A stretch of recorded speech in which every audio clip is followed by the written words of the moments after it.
I had a stroke on August 18, 2012, and we were on the beach that day, and I got up out of my beach chair and couldn't hold my balance.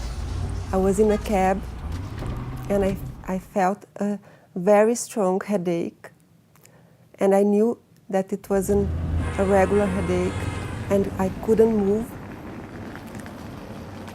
I couldn't speak, and then I was having a stroke.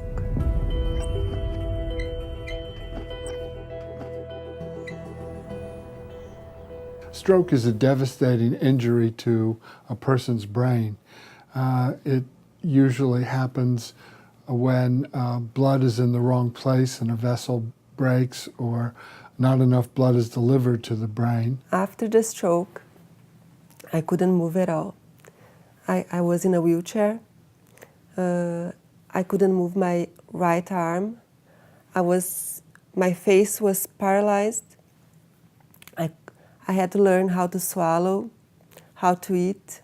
I had very limited use of my left arm and hand, and was barely walking at the time. I was restricted to the use of a wheelchair. I'd been taking care of patients who had had a stroke for some time and was asked to sit on a thesis at MIT for a young man who was using a variety of motors to move different parts of machinery that could be adapted to actually move patients' limbs.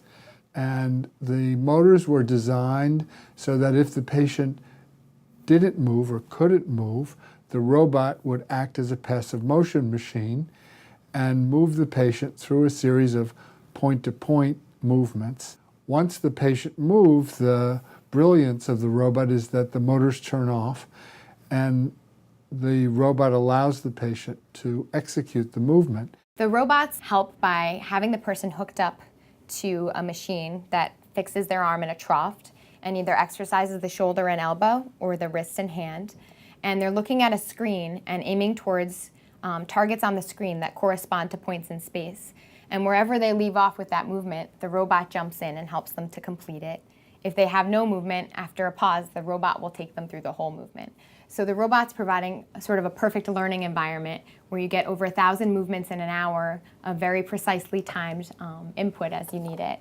When I got involved in the study, I noticed that my arm and my hand was able to move much more freely, and I had a lot more range of motion.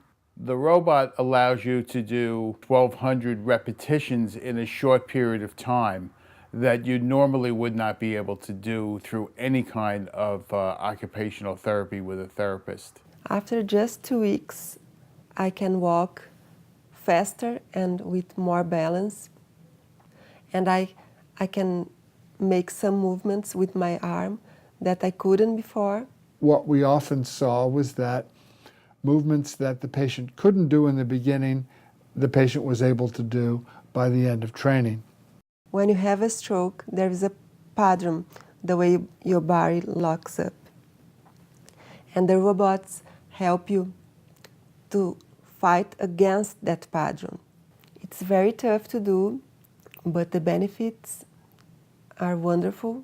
Through the therapy that I was able to get, I wouldn't be where I am today. And this interaction between machine and person leads to a very interested patient. Adding a video display that has some features of video games and some sounds just added to the attractiveness. I was a runner. If I didn't run in the morning, I felt like something was missing. The day wasn't good as it could be.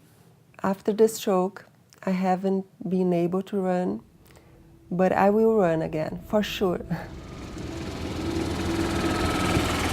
Since I had my stroke, it's been about 16 months since I last played golf. Swinging the clubs again makes me feel like a kid. Just knowing that I could play this game that I've enjoyed for many years gives me a real sense of accomplishment. Oh.